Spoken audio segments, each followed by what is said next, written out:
Episode 3 of the WPG 2023 V Tour. Delighted to have WPG alumni Alexander Smith with us. Alex, thanks so much for joining us today. Hey, thanks for having me, Tim. No, thank you.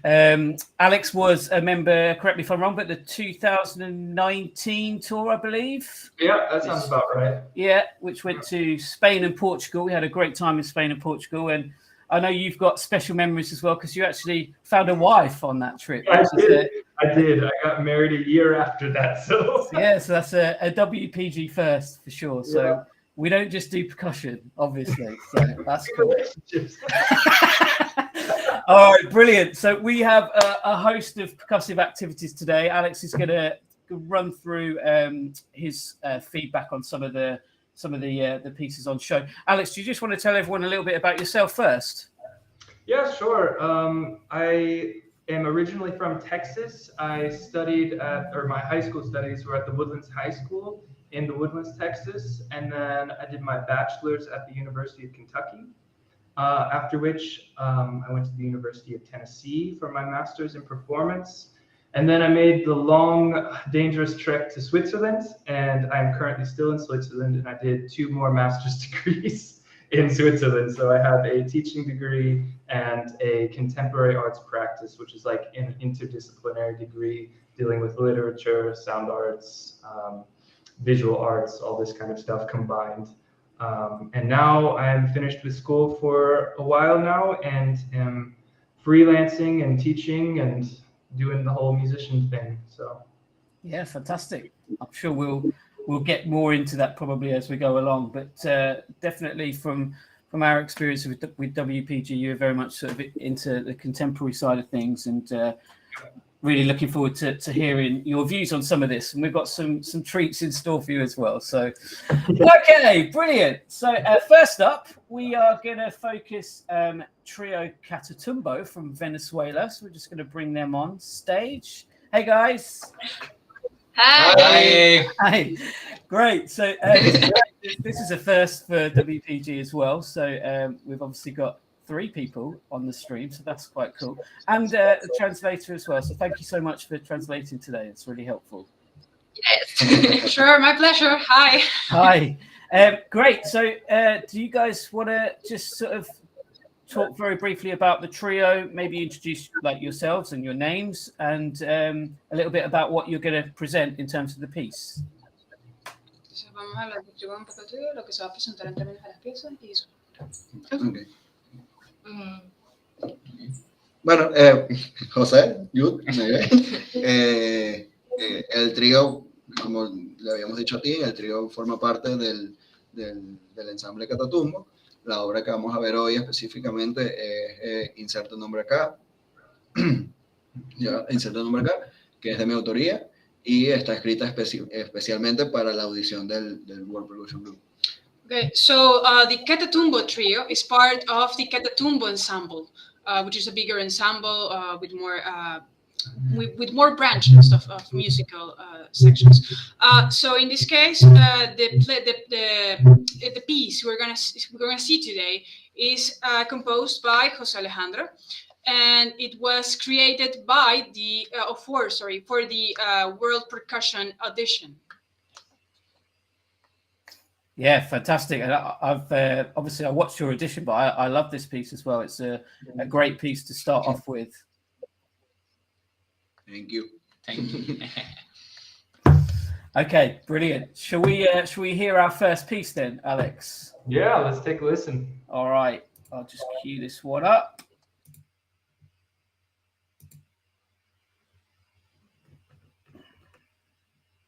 Okay.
Yeah, fantastic. Bravo. You got a bit of a Venezuelan love there from Jose Escatige as well. He says straight fire. Great. Over to Alex. I'll come back on stream when it's time to wrap up. Alex, all right. Okay. Wow, that's a lot of notes. First of all, very, very impressive playing. I give a moment to do the translation, or you can just tell me if you want me to take a pause.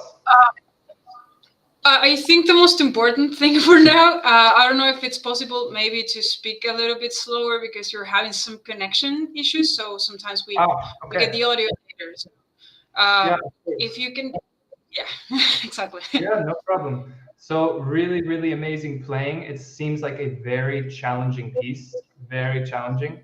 Jose, you are the composer of this piece, correct? Yes. Yes. Wow, man, quite an undertaking, huh? Quite challenging in the vibraphone. Yeah, Yes, I think it was really, really great. I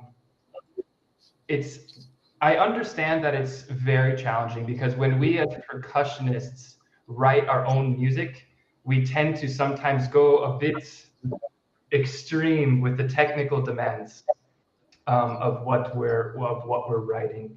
And but you guys seem to overcome that really, really well. I think big picture wise, this is the kind of impression that I get in the grand scheme, looking at the whole piece and how I feel as a listener, not having heard the piece before and hearing it for the first time, second time today, is it's really overwhelming at first listen. There's a lot of things going on, really thick textures, very loud and strong and aggressive throughout the piece. And I think there might be some ways that we can sort of give the listener some space to process what has just happened in the previous section. Is that making sense? O sea, ¿te entendieron lo que dijo? Muy poquito. De que, o sea, dice que es una pieza muy desafiante, que tiene mucho virtuosismo, básicamente. Pero él pregunta específicamente que, como oyente, ¿hay alguna manera en la que pueda darse como un espacio para que el oyente pueda procesar un poco más todo lo que está pasando en la pieza? Ok. Bueno, básicamente no es la idea. La idea precisamente es que esa obra realmente es como un refrito. Tú ves cómo lo dices, pero es como muchos motivos que me sobraron de otras obras y lo que hice fue hacer una gran obra de todo eso. O sea, la idea específica es que originalmente esa obra se llamaba como Tiempo de Ocio. Ahorita tiene otro nombre, pero originalmente se llama Tiempo de Ocio. Y basado en ese proceso es que sale la obra que tocamos en ese video, que es como nada, simplemente fluye, ¿sabes? Así se compuso, así se toca, simplemente fluye, que desde la primera nota no se pare hasta la última y que no haya descanso, que simplemente sea como un gran ¿sabes? Y nos vemos al final. Entonces, de que podría verlo, pero realmente no es la idea. So what Jose is saying, thank you for waiting. What Jose is saying is that we know that it may be quite hard for the listener to try to maybe to understand quite what's happening, because there's a lot of things. But there's a lot of things because that's quite the idea of the piece. So this piece is taken from another piece called Free Time. We can translate it that way, maybe. And in this piece, we took some motifs, musical motifs, and we have like a big compendium of different motifs taken from other different circumstances. So we put them together in one piece, and it like flows alone. It's like from the beginning, it just keeps flowing until the end, and there's no stop. Though all these motifs are interacting themselves. So that's quite the idea. So maybe there's a way we can connect what you said with leaving a space for the listener, but we're not sure how right now, because that was quite the idea of the piece. No. I totally understand. I'm not talking at all, first of all, about changing anything in the piece. Not at all. So it's mostly sort of clarifying and polishing things that are already in the piece that you've written, that if we make these a bit more extreme, if we go a bit more for these things that are notated in the score, then this sort of space for the listener will happen naturally based on what you've composed. Does that make sense? Okay, él dice que más o menos no se trata como que de cambiar la pieza, sino como que de pulir algunas cosas que están ya escritas, de forma tal de que cree como este efecto que él comentó, pero no sé si quieres preguntarle. Bueno, puedes seguir, o sea, queda claro. Okay. We got it. So we can do some specifics just as examples, right? So the dynamics, of course, there are lots of leveled dynamics happening in the piece. And it could very well be the audio recording, the quality of the recording, the streaming, something like this that causes a bit of the sounds to mesh together a little bit and be a bit messy. So I'm sure live it is a totally different impression, right? But from what I heard in the recording, for example, at letter A, we have marimba 1 is at piano, marimba 2 is at piano, and vibraphone is at forte. And I didn't quite, it still felt very thick to my ears. And I think to make things like this really extreme, subito piano, very, very soft with just a little bit of accent, and then the vibraphone can bring out that accent on the pickup every line. These are this accent at the beginning of each phrase, making these levels more dramatic, and that will make it clear what I'm listening to. Sí, entonces lo que él dice es básicamente es traer al extremo todas las dinámicas, de forma más que se noten los contrastes. Y por ejemplo, en el caso de la letrada que él dijo, si todos tienen piano y uno tiene fuerte, que debe notarse demasiada la diferencia. Okay. Yeah, and also being a bit more extreme in measure. Do you happen to have the score? ¿Tienen el score? En la cabeza. Yes, we got it, yes. Okay, so like for example, in measure 25, we start to have this marimba 2 bass line, and the marimba 2 is the only person playing sforzando chords every 2 chords, sometimes every 3 chords. Okay. Yes. Yeah, for example, that really didn't come through because the whole texture was a bit too loud. And when I watched the video, the everyone is playing about this high with their mallet. Okay. Quite high. Yes. And I think if we can make it really extreme, these things, it will clean up the piece totally naturally based on what you've written. Okay. Yeah, we got it. You're also taking notes here. Yeah, great. Letter K. Yes. That was awesome. That was really, really what I was looking for. And I wished that had come through even sooner, because there was no stop. There was no pause. There was no rest. It kept going. But then there was a character change, right? The character of the piece, the moment where it was just totally, we're in a different place right now. And I think that we can find these sort of characters that are different earlier in the piece, so we don't have to wait so long for a change. We can be interested by the things happening in the music throughout the whole beginning, like we already talked about. Él dice que una de las cosas importantes es hacer buscar esos cambios de caracteres que ocurrieron en letra K, porque letra K estuvo impresionante, le encantó, pero había que esperar demasiado para llegar hasta ese cambio de carácter que te ofrece letra K. Entonces la idea es buscar estos cambios de caracteres mucho antes para que el que oye no tenga que esperar tanto para encontrar esas diferencias. Okay. Yeah. And also this, I think this, sort of, I guess it's the work, the putting in this sort of fine detail, like the piece is already at a very, very high level.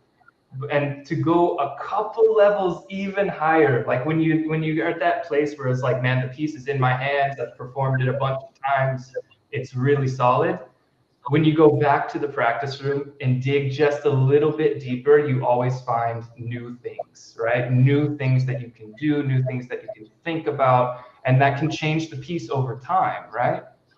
And I think that you talked about at the very beginning, when you were describing the piece and how it's supposed to be this sort of full gas, a bit aggressive, continuing, leading to the next thing, always flowing.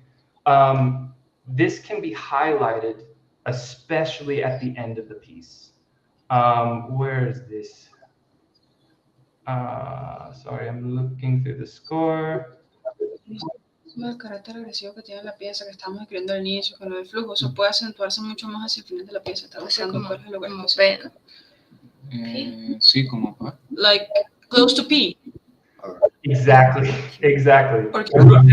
Leading up to you, right? It's very like, okay, we're gonna build tension. I'm gonna build tension.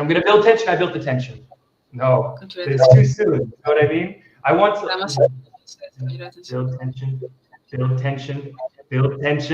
build tension. Keep going and keep milking that tension throughout, because it's like 2 pages long, this sort of development towards the end, right? It's maybe I think. And the crescendo to fortissimo doesn't happen until the last 4 measures, right? And you guys were already there 2 pages before. So it has nothing to do with the composition. It's how we find the details and the characters and the colors inside the composition, right? And really bringing them to life, going that one level deeper into the piece. Does that make sense?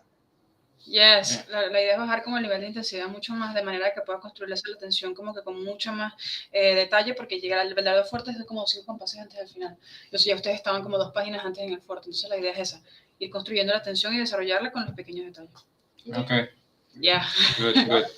And I have a big long page of all the specific moments that I've noticed that could happen, and I'm happy to send that to Tim at the end, and he can share it with you guys, so you can really go through the score and see these specific moments that you could really bring out some detail.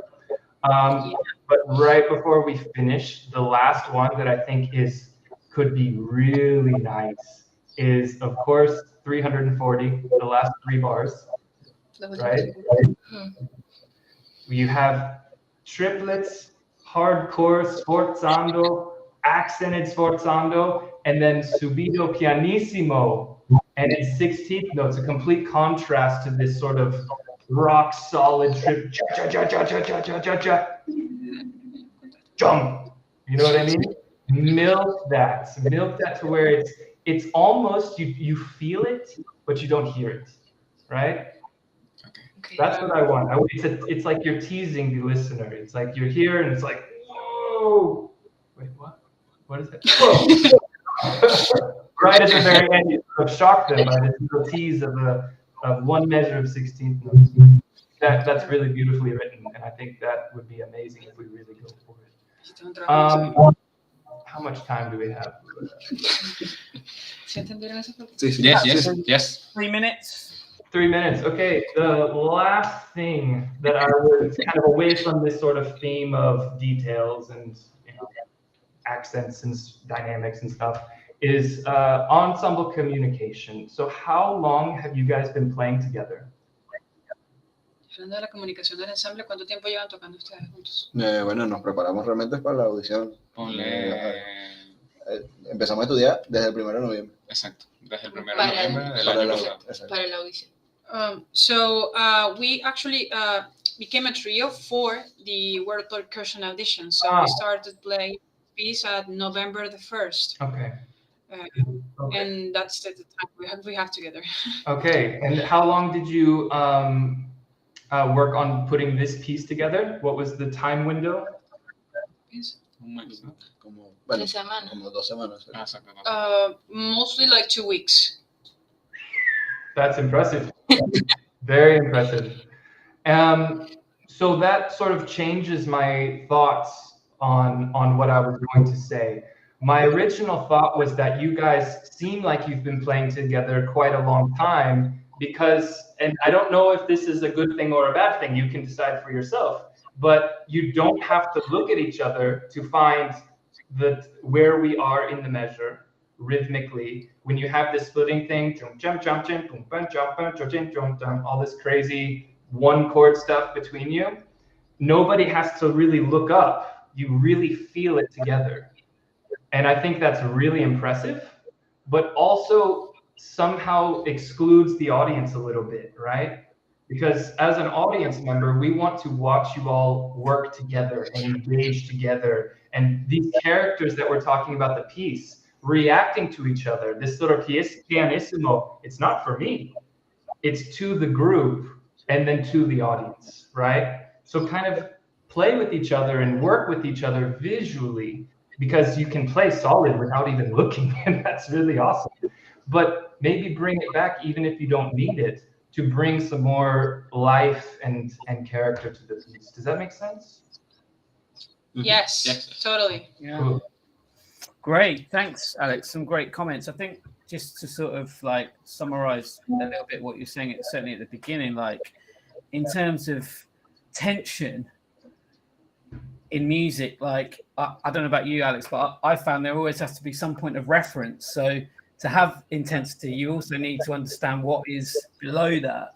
Yep. That can be achieved many ways. It can be achieved, holistically as the group, like just holding back sometimes, maybe allowing a bit more space to then like snap and like go for it. Or it could be like having, 2 of the members like really quite spacious, allowing like a focal point to come through and then delivering that intensity rather than being a little overwhelmed at times. I think that's that's sort of just to summarize what I think you were trying to sort of, put across. And I completely agree with that. Like, some great feedback. So, yeah, amazing, guys. Really enjoyed it. Thank you, Trio. All right, so we're going to say good night to Venezuela, or good lunchtime probably to Venezuela, but we'll see you guys soon. If you want to just log off now, you can join us back on YouTube. That would be fantastic. All right. Ciao. Ciao. Thank you. Thank you. All right. Great. Next, we've got Tomasz, and he's going to be playing some Stockhausen, so you're going to be really at home here, Alex. Tomasz, do you want to just briefly talk a little bit about the piece? I'm sure Alex knows already, but it's worthwhile. Yeah. I will perform. I performed and recorded Vibra Elufa by Stockhausen, a piece from 2003, which is basically a version of his. I believe it's a final scene of Freitag aus Licht, which is a piece for basset, horn, and flute, actually, and voice and electronics. But yeah. All right, great. Let's hear a little. Alex, how much do you want to hear of this? I'm not going to play the whole thing, probably. About half. Is that okay, Tomasz? Is there any particular half you want, or? I think the beginning is cool to discuss, and it would be nice to not look at the last glissendos, as Alexander might know. So that will work perfectly. Okay. All right, let's have the first 3 or 4 minutes. Okay, cool.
Well done, man. Really, really well done. Thanks. So how do you feel about this recording? Is this a recent recording? Is this a older recording? Where are you at with the piece? Blah blah blah. Yeah, so this is basically a recording I've done last Tuesday or something. Oh, nice. And this piece, it's something that I'm coming back actually. First time I started working on it, I believe it was like 2019 or something. Back then I did the whole piece with just one set of mallets, only two mallets, because I didn't really realize there was a first page to the whole thing. And you were actually supposed to change mallets, and I didn't know about the origin of the piece. Later, after a year or so, I discovered these other things and started to do it again. And actually, yeah, I went back to it over a month ago again for one concert. I put it to rest, and I thought it would be cool also to see how fast I can redo this for workshop like this. So I just did a recording after 2 days of remembering it back again. Wow. Wow. But it's funny how fast it comes back if you really dive deep into it. Stockhausens can be weird that way. When you really learn the piece and then you leave it for a year and then you come back and do it again, it's just somehow always with you. And I found that to be the case with Stockhausen's music and not a lot of other music because you internalize this material somehow because you Right. think so much about what's going on. Yeah, there's a lot of thinking back there. Yeah. At the same time, somehow I ate a whole minute out of it. I think my recording is like 6.5 minutes instead of 7.5, but Yeah. I don't know. I just Hey, felt for it that way. Yeah, but it's really well done. It's really well done. I can see that you put in a lot of detail into it. Would you mind telling me a bit more in detail what you know about the piece? And this isn't like a test of your knowledge, but for the people watching who might not be familiar with this, I have not played this piece. I've played Cyclus, I've played Contacte, but I have not played Libre Lufa. I've been interested in it and I know quite a bit about it, but I've not played it. So as far as the notes and rhythms, I trust you. Okay. But let's hear about the piece itself, huh? About the piece itself, like as I said in the beginning, it's just vibraphone version of a final scene of his Freitag aus Licht, and actually, what could I also add? Like the person that did a world premiere was Mr. Patman, I believe Michael. And he also left a lot of notes. It's also in the original scores, like what mallets should you use for different parts of the piece.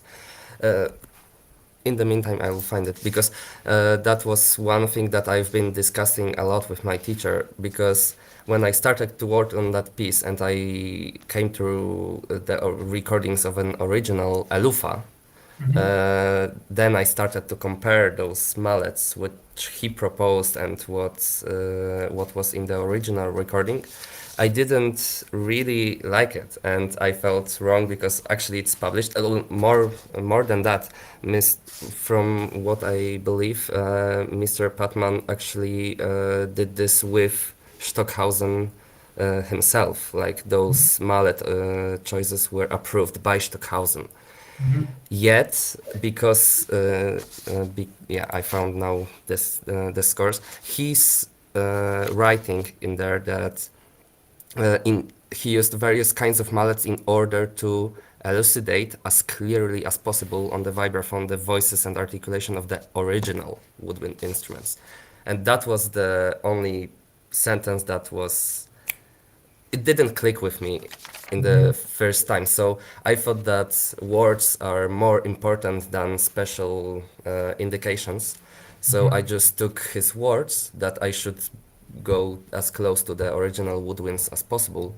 And that's why I took a different approach to change mallets. I love it. I love it. Yeah. I don't know. You sound like you're pretty deep into the Stockhausen cult, I suppose you could say. Well, he was amazing.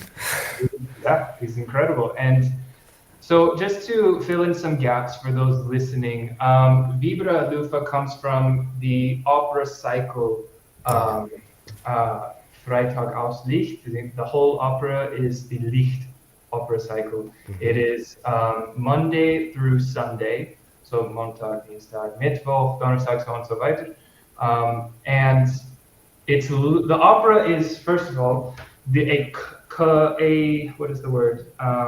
Collection of all of Stockhausen's ideas and experiments and compositional techniques over the course of 26 years. So it took him 26 years to write the entire opera cycle. And I think Thursday and Saturday have not yet been played. That might be outdated information, but I don't think they have. Yeah, I think the same. Like last time I've checked. Yeah, and so during this 26-year compositional period of this song cycle, he would do things like do a commission for an external ensemble or wind band or something like that, and purposefully write it to be a part of the opera cycle. And vice versa. There's parts that were for certain sections of the opera, certain scenes that were by various instruments and that were extracted and kind of became their own piece. There's actually 2 other percussion pieces that Stockhausen has from this opera cycle that can be played as solo pieces. And the whole opera Licht is loosely a pretty wild take on the book of Genesis from the Bible. Okay, so you have the characters Lucifer, you have Eve, and you have Michael, who's the hero. And yeah, I don't want to go too deep. We're going to lose a lot of time on that. But this piece, Vibra Lufa, comes from, like you said, the Lufa scene in Friday, the Friday opera. But do you know that the Elu and Lufa are 2 different characters? That one I didn't know. Okay, so that's why it's called Elufa. It's the 2 characters together. And in this scene, what's happening is Lucifer has been trying to tempt Eve to rise up against Michael and overthrow God. And weirdly enough, Lucifer and Eve both have children. And the children are playing together, and then they go to war. There's a children-child war, from what I remember. The children are at war, and it turns out really weird. And then the couples, they're like really strange children, from what I remember, and they're like hybrid of inanimate objects combined. So it's very strange stuff. And then when the war is over, these characters Elu and Lufa are very sort of nonchalant. They're very kind of aloof in the situation, not very serious, right? And they come and start to reminisce over the war between the children that just took place. And then they look over at the very end to the parents that are around of these hybrid children and Lucifer and Eve, and they're asking everyone who is involved, do you repent? Do you repent? And all the children reply, I repent. So it's a very strange scene, man. But that is what this piece for vibraphone actually is. It's Elu and Lufa communicating. At the beginning, we have, I believe it's Elu is the lower parts, and he's basically speaking. I mean, it's a character that's represented by words, right? But the words are musical gestures, phrases, and tremolos and stuff. And there's interjections from Lufa happening at the top, right? And then they both sing together and talk together. And towards the middle section, and then as we come to the end, we're back to being separate, and then a big cadenza by the both towards the end in this version. I don't think that happens in the actual. Yeah. There's no cadenza there. Yeah, there's no cadenza in the scene. Correct. So, how do we relate this to our playing? Like, what a weird story. Okay, what am I supposed to do with that? What I saw when I'm watching you is that it's very technically accurate. The glissandos are great from what I saw. But I'm not sure what I'm supposed to be listening to. I don't know. I don't know what's important. Okay. Does that make sense? It feels very like the lower end of the vibraphone and the upper end are quite the same, right? They have the same Yeah. feeling. You're approaching it as one thing, I think. Mm-hmm. And I think that's natural when you look at the score and there's so much detail, you can be overwhelmed by that and you're just trying to play it perfect, right? Yeah. I think there's a sort of sub-layer there where we can decide what's important, okay? Mm-hmm. So Okay. I know we're short on time. I would love to talk about this for a long time and ask you, but I'm gonna share my screen real quick. The whole opera, the whole 40-hour week opera, it takes 40 hours to play them all the way through, came from 1 minute of music at the very beginning called the super formula for Licht, okay? Mm-hmm. And do you know this already?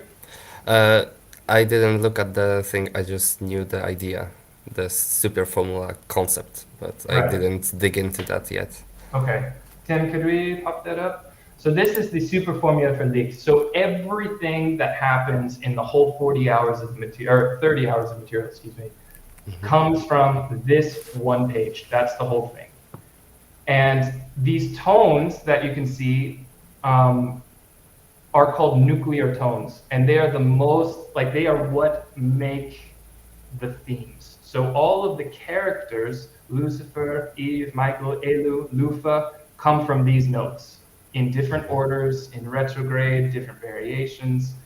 And then based on this super formula for the whole opera, he made nuclear formulas for each one. So I think I can stop sharing and share the one for Elufa. So this is the nuclear formula for Friday, which is called the Elufa nuclear formula. And it's just one page, and all of the material for the whole opera comes from here. So what I would say, if you really wanted to go super deep, I know this is like getting really cold and like really weird, but if you want to go super deep, you can compare these two together.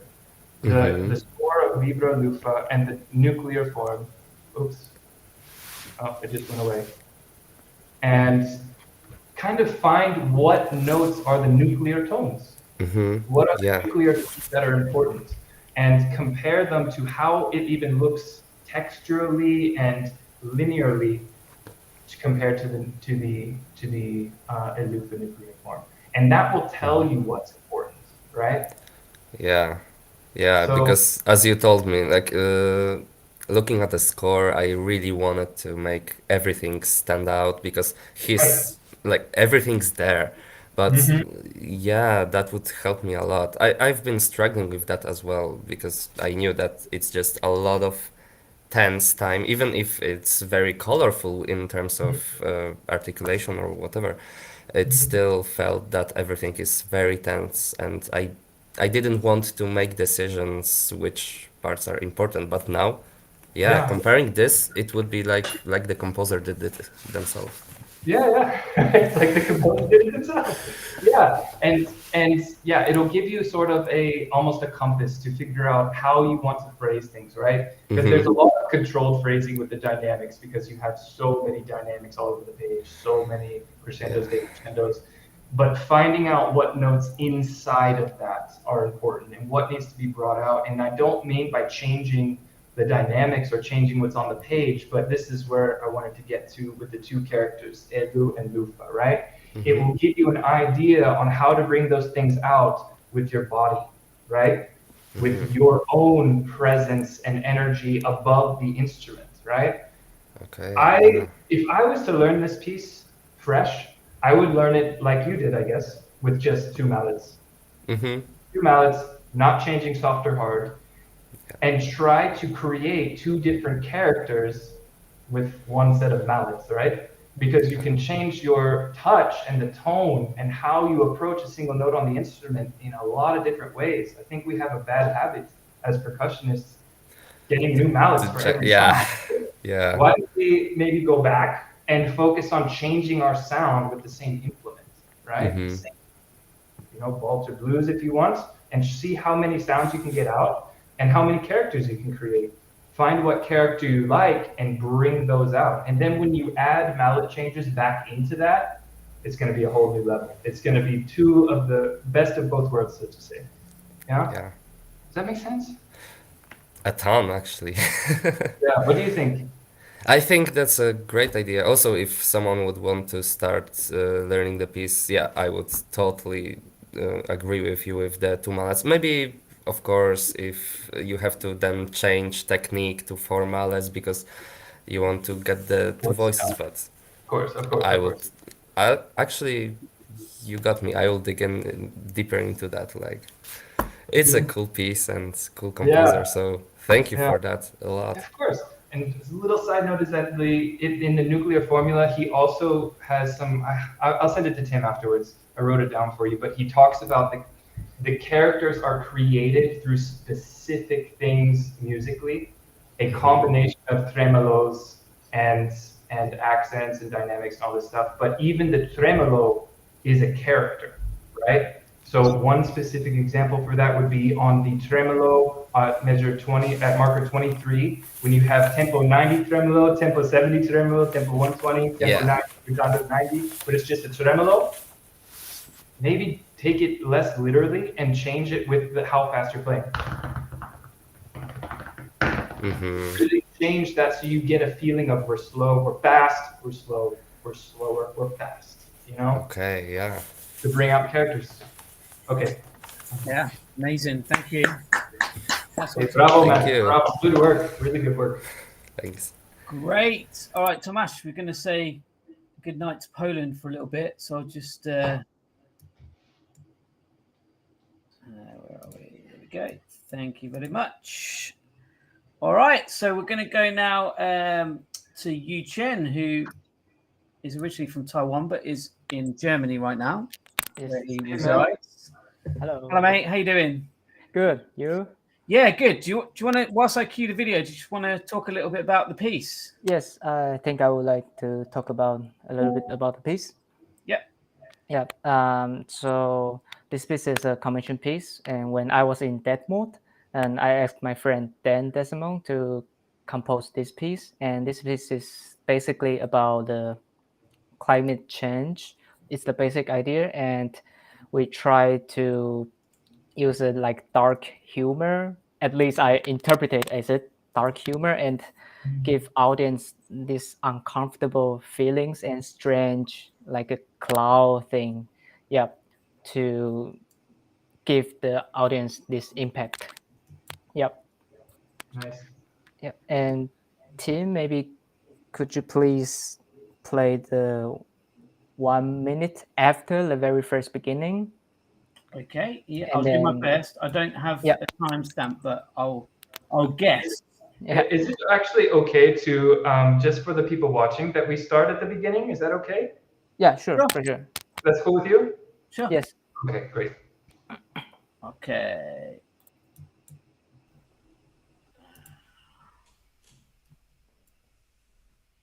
Oh, wrong one. Sorry.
Democratic colleagues spent the night.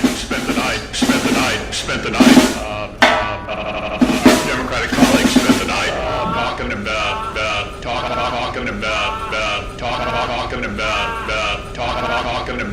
global warming, talking about global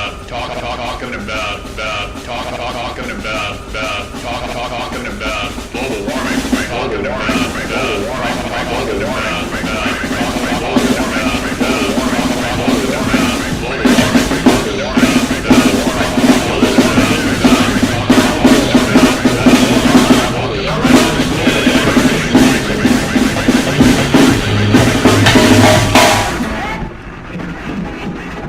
just put a human face on that.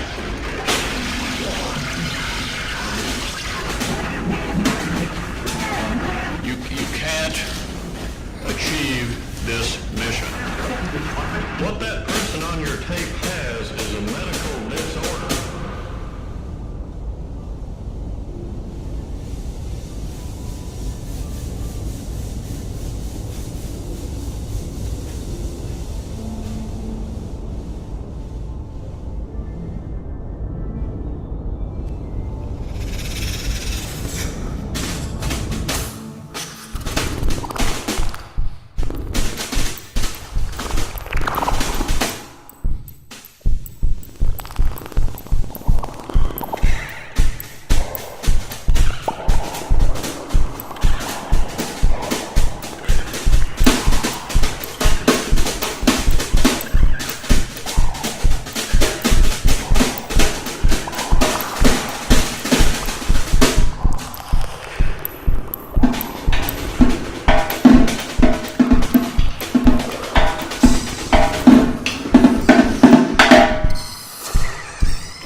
Great.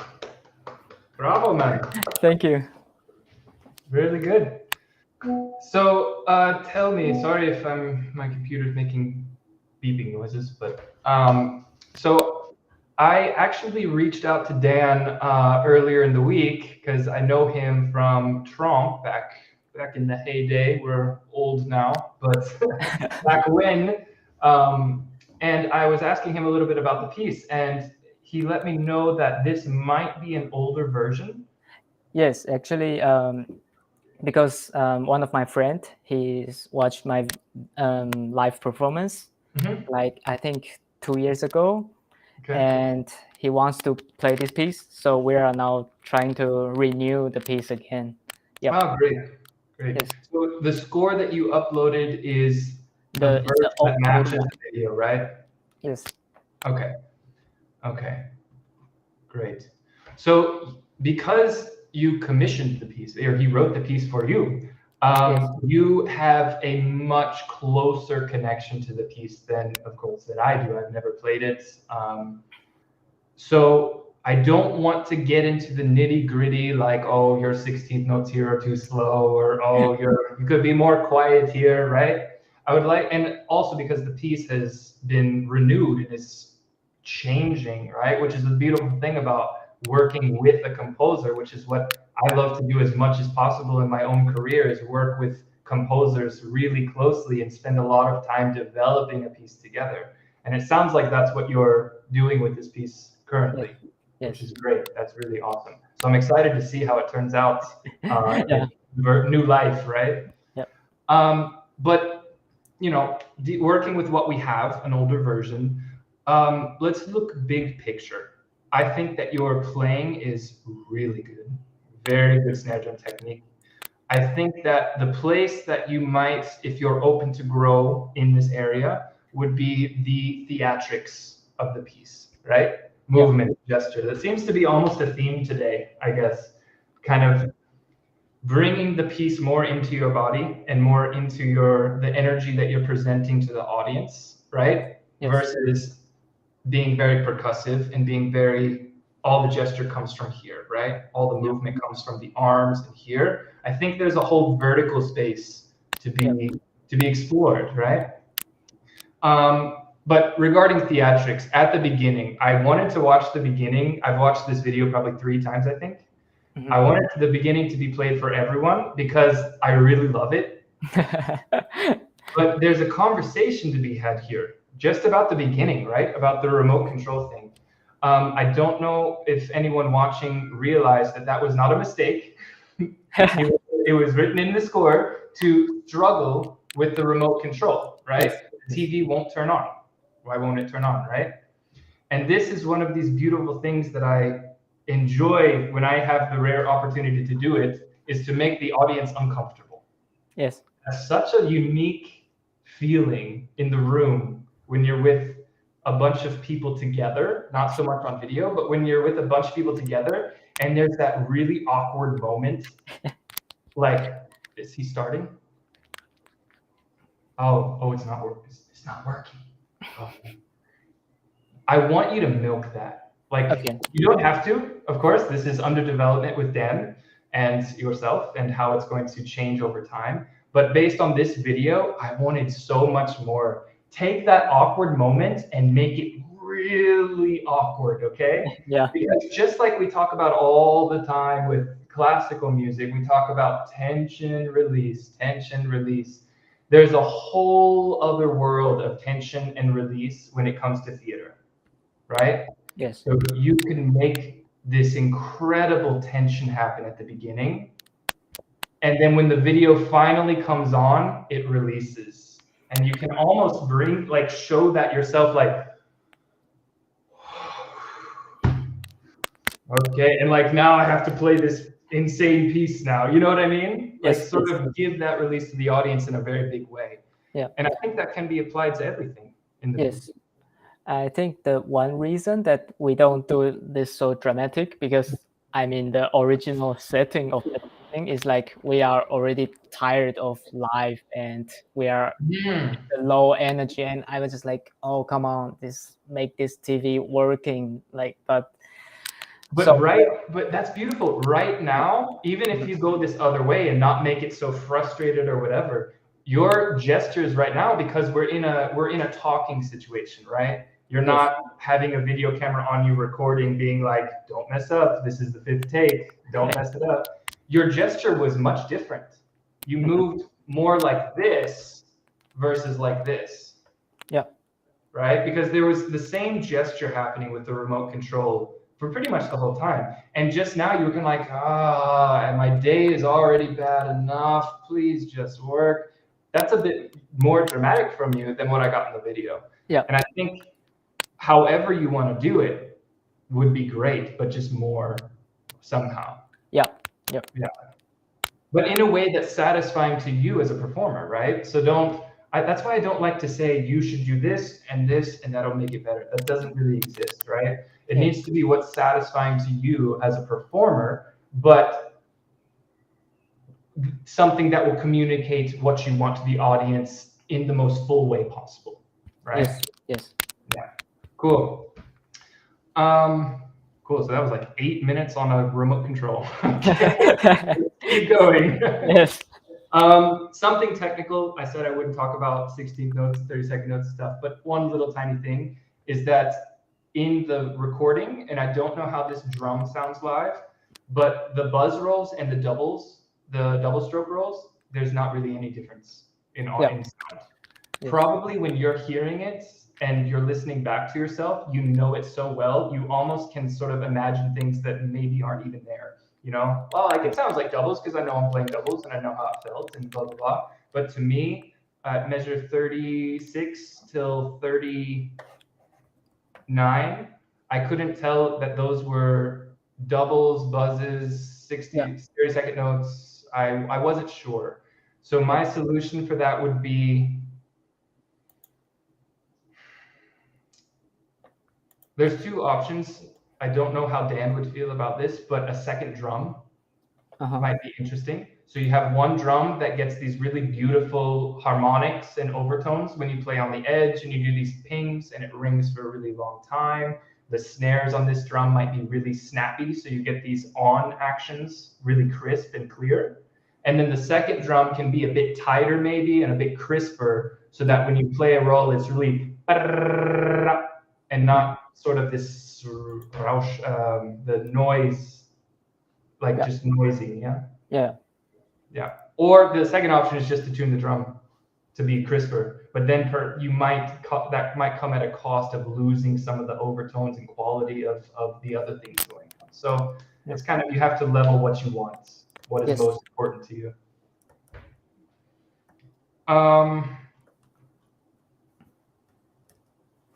Yeah, just really good playing, man. And how did you sync up with the video? How did you do this? You mean the editing or? No, like all the, for example, the tape is written throughout the whole piece. Yes. How did you sync up with that? Did you just memorize the tape? I think so, basically, because I just listen many times and try to match the timing. Many times, I bet. Yes. Yeah. That's a big time commitment. So kudos, bravo. Thank you. Okay, so that answers that question. Very well done with that. I didn't get the impression that you were ever off from the tape. You know?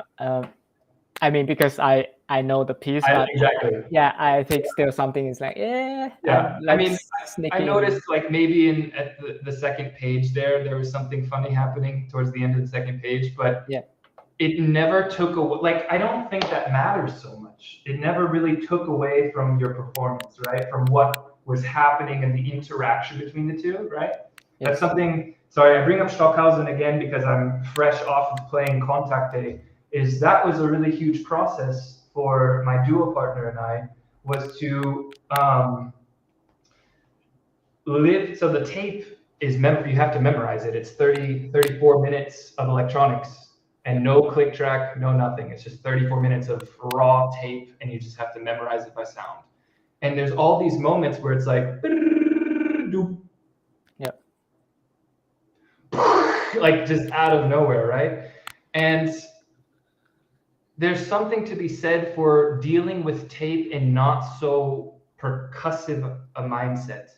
You know what I mean? Like the tape is starting here, and I have to play exactly with it. And if I don't, then it's a bad run through. I think interacting with the tape is way more interesting. Yes. Depending on the piece. Maybe Dan wants it really, really synced up the whole time. But I think there's something to be said with interacting and introducing the tape with your playing, like a section, and then letting the tape bring you in for the next thing, almost like it's another player. You know what I mean? Yeah. Like you're in a live duo. Yeah, because I think, of course, we should respect the score, what's on the score. But I also played for my professor, and he says, because some places, it doesn't really matter the context, but it's the how you make it musical, but not just the notes. Yeah. Exactly, and we would say the same for anybody playing a marimba duo, for example. We would say, yeah, the note, you need to play what's on the page, and that's our job as performers, is to play the material as it's intended. But it's also our job to make music from that material, right? Yeah. And I don't think, and so if you're interacting with someone musically as another person playing marimba, I think it's not any different with tape, Be Yes. musical with the tape, Yeah. Be It's just like interactive. your partner. Yeah, exactly. It's your partner. It's not, a lot of people view tape pieces as, this is where it is. It's almost like a click track, you must follow the click track. And I've been exploring this idea of the tape is not so much a click track or a chain around your wrists that you have to follow, but something to play with and interact with. Yeah. For you, yeah, that's my thoughts on that. But I think you did that very well. Really, really well. So these places where you say, oh, it wasn't so good, I think it was good. Thanks. Yeah. The ending, something very small that has a very big subconscious impact on the audience is swaying. Okay, was that intentional? It's what? Swaying back and forth like this?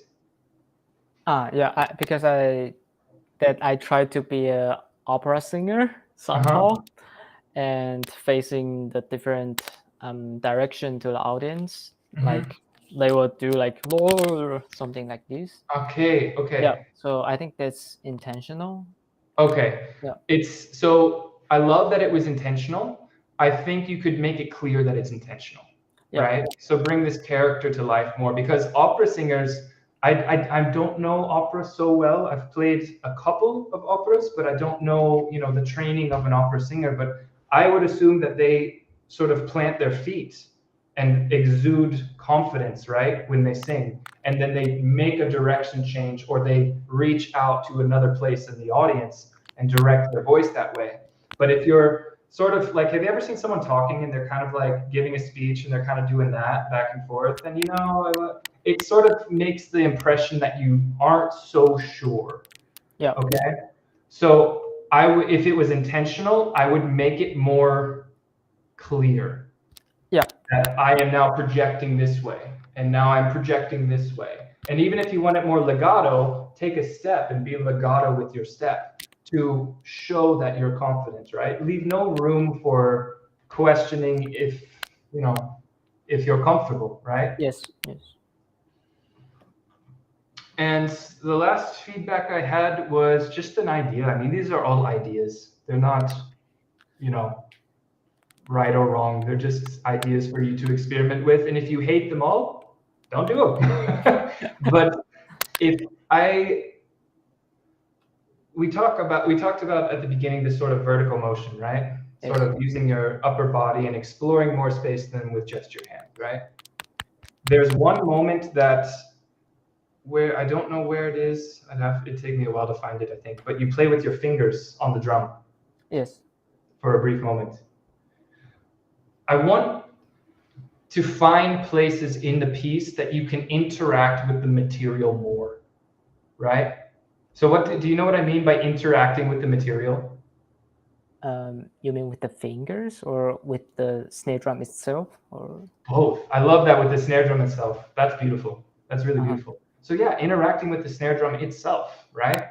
Because when you're above, like I'm being a bit dramatic, I think, but when you're sitting above the snare drum and you're playing here, and this stays confident and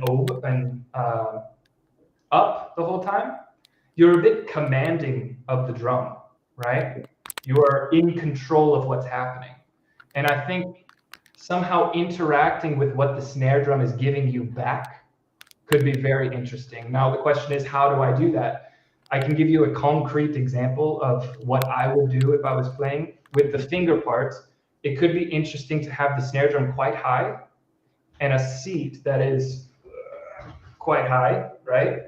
And you're playing here. And then when you get to that part where you play with the fingers, you can quickly, like let's say the snare drum's here, right? You can quickly drop your seat down, and then the snare drum's at your neck level, and you can play with it. To bring it to the same level. Right. Somehow, these seats that move up and down, my chair is not a good example, but they have these tall Kohlberg seats that can go really low. Mm-hmm. That could be super interesting to almost bring the audience in. Like, it's like, okay, now we're very intimate. Yeah. And really be there with the instrument in a different way, a new way. You know what I mean? Yes. But that's just what I would do. It's just a thought of getting intimate with the material and also bringing these theatrics to a new level. You know what I mean? Yes. Yes. Okay. This was pretty much a lot more straightforward than the other ones, but I think I just want you to have ideas to experiment, to then go your own direction, like work with the composer and yourself and experiment. Yes. Helpful? Yes, of course. Okay. Great. Thank you very much. Yeah, Thanks thank you. again. Well done. Fantastic. Bravo, man. Really, really good work. Thanks. Send me the video. Great. Alex, whilst you're there, I added you to the VTalk Facebook group. So if you want to ping anything, like any materials from today, just pop it in that Facebook Perfect. group. Okay, great. And then it might be useful for everyone anyway. So Okay. okay, good. So we're going to go to Shadow Chasers now. Remy. Hello. Hey, buddy. Do you want to Hey, just Remy. a bit about the piece? Sure. So I originally recorded this 2 years ago now. It was sort of like an end of the semester kind of crunch project. I only had a few weeks left, so I learned it. And then a few weeks after I performed it, I was recording another piece in the hall and thought I should probably record this piece as well because I have it worked up. So I did a couple takes. I think this is the second one of just recording it, and I liked how it turned out. And then, here we are. Impressive. All right. Great. Sorry, Yeah, just to sorry. say, Tim, the best place I think to start, unless Alex would like to start at the beginning, I think about halfway through is a good spot. Kind of gets all the material from there to the end. Sure. So if I take, I have got a timestamp on your one. So if I take 3.5 minutes to 8, is that okay? Yeah, maybe 3:50 or 3:45 to the end, or it's around. Right That'd give on us it. about 4 minutes. 3:45 you are. Okay. Boom.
Very nice.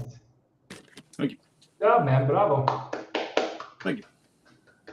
Everyone in the back room is also clapping. So nice, man. Great. So can you tell me a little bit more about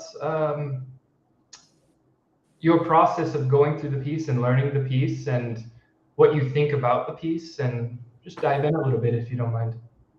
Well, my process for learning, because it's pretty sectional, they're pretty like clear themes that repeat. So I guess the whole process was learning each one. I guess the thing I found the most challenging was like, because it's a lot of the repeated segments, how to try to make them like, how do I think through the piece, and like what sort of like story or idea or thing is kind of going on in my head while it's happening. And so I kind of thought of it as like, I don't know, I kind of put like a story to it where it's like, because the story, I've kind of put the story to it like something's getting chased, like it's getting woken up and then it's getting chased, and then there's like a lull, and then it gets caught in the end, and sort of like, how do I convey that through this, like that intensity and that kind of energy, right, without being like you said, to like, you can kind of like, one of the themes you've been talking about is like, how do you layer the intensity so you know what's more important or what's less important. Right. Yeah, I actually wrote that down, that you did quite a good job bringing out this sort of melodic line while you have this 16th note permutation going. There's still that melodic boom, boom, bum, bum, bum, bum, bum, boom, boom, bum, bum, bum. You did a very good job of bringing that out and keeping the phrase alive while all of this other stuff is happening in the other mallets. It was very clear to me what your intentions were with the phrasing. So bravo, good job. I love how you said at your very first statement was it's little sections, right? Yep. That sort of are divided up and they change, and then but it keeps going, it's chasing something. But you did use the word little sections. Can you remind me in what context you meant? Like I just right off the like there's a clear like there's a whole chorale intro, and then it gets into the main permutation it uses throughout the whole piece. But then you have sort of this bass line with an ostinato in your right hand, and that's like the second section, and goes back. So that's kind of what I mean. They're like clear motives, I guess, is a better, maybe a better word for it. Right, but it is true that these sections are accentuated by a change in permutation. Yeah. So that's one of the first things I noticed in the piece, is that there are these permutation changes as the section changes, which of course is natural. I mean, it's a different pattern, so you have a different permutation. But I think that is what is maybe holding the interpretation, the performance back from being completely fluid and one idea from beginning to end, right? I think it's just the technical thing. I felt that not every time, but when you have these sudden changes in permutation, there's this little like split second of uncomfortableness, and maybe a bit of insecurity, or like just trying to get it right. And I have to admit, I don't have a lot of interaction with this music in my current activities, but I did play a piece from, I'll tell you about that later. But do you see what I mean by that? Yeah, definitely. Yeah. Okay. But so I'm just saying, like, this piece, I'm not good at these sort of permutation pieces. That's never been something I've been very good at. For some reason, I had a lot easier time learning the contemporary music pieces where you have really unnatural gestures and really awkward motions. That was always super easy for me. But then permutations, like really fast and changing, was always really difficult. So I totally understand that these sudden changes are not easy. That was one of the reasons I kind of learned this piece, when looking like, all right, what I'm going to use with the rest of this time and this year was like, all right, I should do something to like focus in on that and try also to push yourself technically. That's a great reason to learn a piece. I think when you're in your studies, is to learn something that is maybe way too hard at the moment. It does not seem too hard for you right now in the video, but when you're starting out, before you learn it, it's nice to learn a piece that's going to challenge you technically. And I think you did a really good job, man. Yeah, let me just look at something real quick. Yeah, so connecting these changes between sections technically will allow you to have a larger image of the piece, right? And then once you get these connections and once you're not worried about the technicality of it and the challenge of it, when it's really at the point where it's changing from one pattern to the next is like you could do it in your sleep, I think that will allow you to bring your phrasing, big picture, macro phrasing to the next level, right? Because it removes stress, right? Sure. To have the best phrasing that we can have, I think we need to try to remove stress as much as we can. I know I've met Mike a few times. I've played one of his pieces, October Night. I don't know if you know this piece. I played it back when I was finishing high school, going into my bachelor's. And, you know, October Night is quite similar, in my opinion, to this piece, Shadow Chasers, right? Yeah. In the sense that it's a bit atonal. You could use this sort of catchphrase, right? Atonal marimba music. Sure. It has some melodies, boom, bum, bum, bum, bum, but it's really quite atonal at times. And October Night is also this way, probably a bit more atonal, you could say. And I had the privilege of having a really, really amazing teacher, John Best. I don't know if any of you here would know John Best. He's living in Texas, I believe now, in Austin, jazz vibraphone player. And he was teaching me at the Woodlands High School for a time. And I was practicing October Night, this beginning lick. And it's just, in my head at the time, it was like, this is just a shred. This is a lot of permutations and a shred the whole time. And then John walks in the room and I don't know, like maybe I've messed the story up. It's been like, what, 15 years since then? But he comes in and he sits down at the drum set and he goes, oh man, I remember when Mike was writing this piece. And he goes, yeah, I was with him while he was coming up with the theme. And I sat on drum set and he was improvising on the marimba and I kind of played a multimeter thing on drum set, and this is what I was playing. And he starts playing this multimeter groove on drum set, and I was like my second year of percussion, I think. And I only really understood like 4/4 and 3/4 at the time. So I was like, what is it? And I just pretended to play like the part correctly with him, but it was not even close. And he was like, yeah, something like that, and then left. But then the more I think of after seeing Shadow Chasers now, I'm thinking back on that and how interesting it is that something like October Night, if the story is if I remember accurately, that it was such a groove, that October Night, this atonal piece, really has a groove in it. And if you look at Mike's other pieces that he's written, almost everything that I can think of sort of centers around this feeling of groove, right? It's always there somewhere. And I feel like that was missing here because it's such a shred, right? It's slamming notes for the whole piece. It's a bit linear the whole time, right? It's missing this sort of groove feeling, this sort of something to latch onto that you can move with. Does that make sense? Yeah, that makes sense. And if you apply that to his other pieces like October Night, that's a pretty extreme example. Like I still have a hard time imagining that piece with drum set, but there's a sense of groove in what he's improvising, what he's creating. So I think maybe honing in on that idea, making it groove, giving the audience something to latch onto to follow along with you. Yeah. Yep. As you're saying that, it's like I'm thinking, and I was like, I can hear as the piece is going on in my head, I can hear like the beginnings of a drum set part in the background. Yeah, backtrack. Makes sense. Yeah, cool. So that was the biggest thing. The other thing is those dreaded evil fours, right? The fours. Oh yeah. In the piece.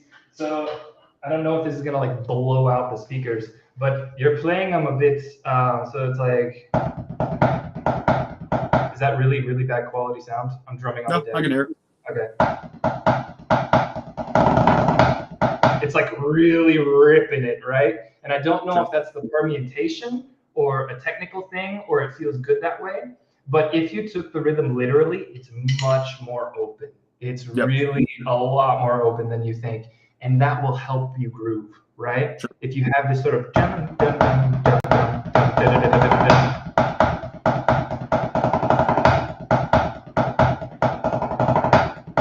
right?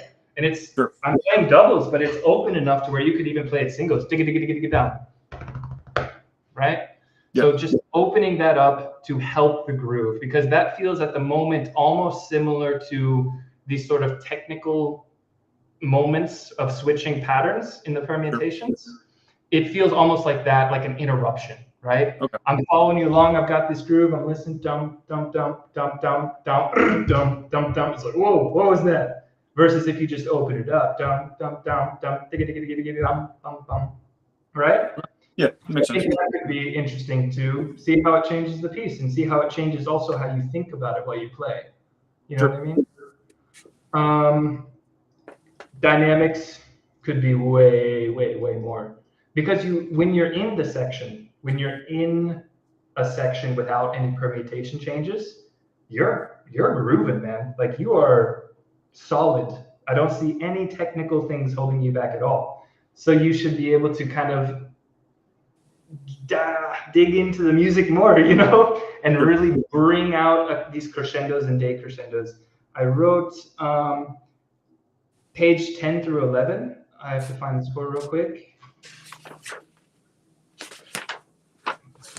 Yep. Yeah. Did you write shape to arrival point? I have like 3 copies of the music. I probably did. If I'm being But honest. I didn't notice that at first. But yeah, this whole 2 Yeah, I pages, did.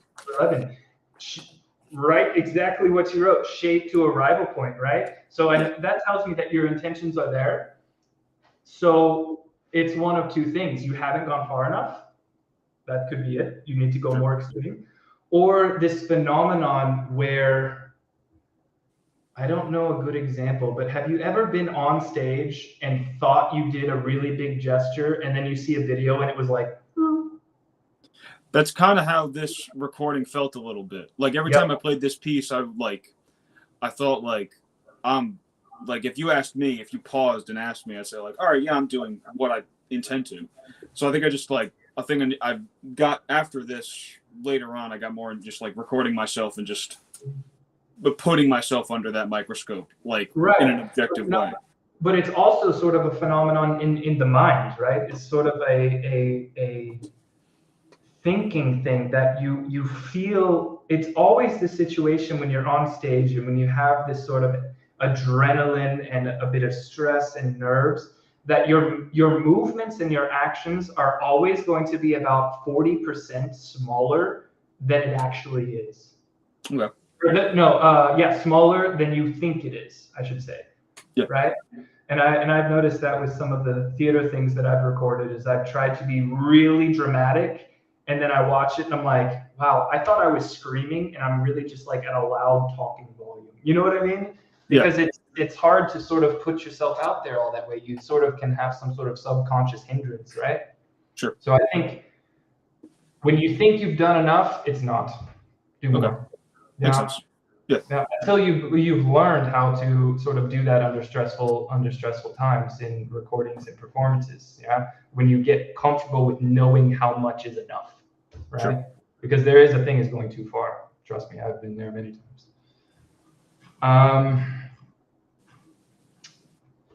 Yeah, I don't know what I meant by this, but I said,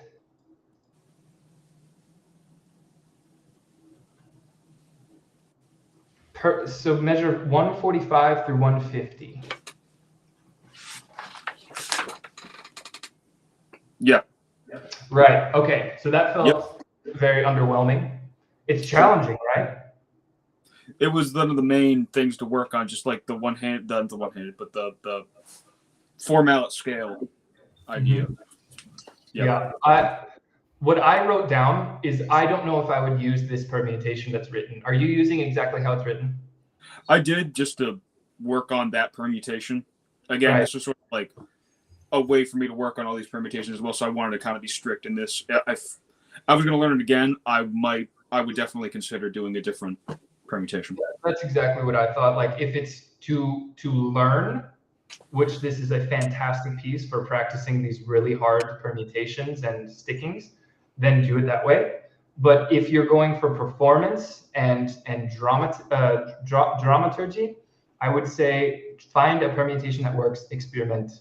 Something that comes more natural for you. For example, doubles in my fourth mallet are always so easy for me.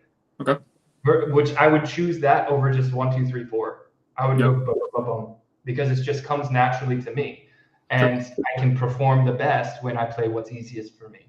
And so I would change that to something that's more natural. And then also when you get to the very top 2 notes on the marimba and you're doing a one-handed roll. Yeah.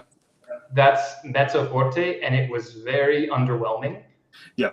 Because it's hard, man. It's just like ripping it with one hand with your elbow out. That's really not easy to get a very satisfying arrival point like this, you know? Yeah, I wouldn't say. Yeah, I was never satisfied with that. How so change it. So just go with both hands. Some permutation that will let you arrive with mallet 2 and 3, and then rip it at mezzo forte there. So it's satisfying, a musical decision.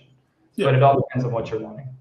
Yeah. Again, it was like we talked about. I was trying to learn the ink kind of like pretty strict. If I was going to go perform this again, like moving forward, I would definitely. Great. I love it. I love that. Cool. Well done, man. Thank you. Great. Nice one, Remy. Thanks, man. I'll put you backstage. Okay, and then I think we've got a debut for Albin. This is his first appearance for WPG, so welcome. Hi. Hello. Thank you very much. Albin, do you just want to tell anyone that's listening a little bit quickly about yourself, where you're from, and where you're studying, etc.? Yeah, go for it. Sure. Yeah, my name is Albin Rosenqvist, and I'm from Sweden, but I'm currently studying in Denmark, in Odense, and I'm in my bachelor year, my second bachelor year, and I'm playing mostly marimba and multi-percussion, solo stuff, and also a lot of chamber stuff. So that's where I'm at right now. And I played classical music for about 4 years right now. Nice. Yeah. Great. And what are you going to showcase today? I'm going to play Casey Cangelosi's E minor etude on marimba, which I played about 2 years ago. And then recently I picked it up again to check where I had it. And I thought, like, maybe I could play it at the World Percussion Group now and see where I am. This is a recording of your rework, a recent recording that you're working up, right? Yeah, I recorded this this Wednesday. Okay, great.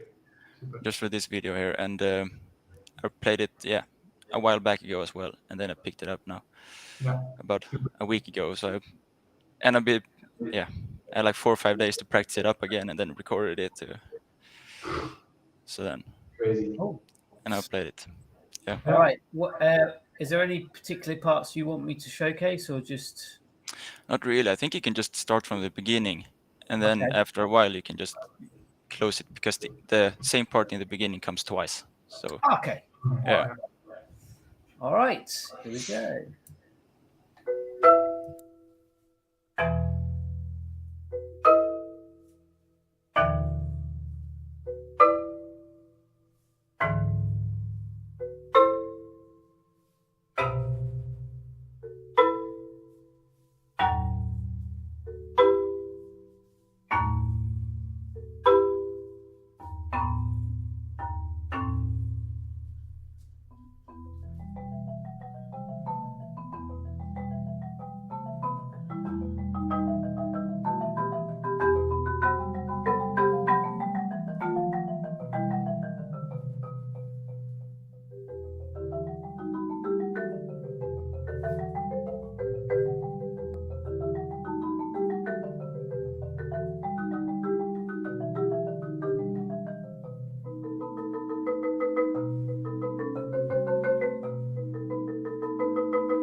Excellent.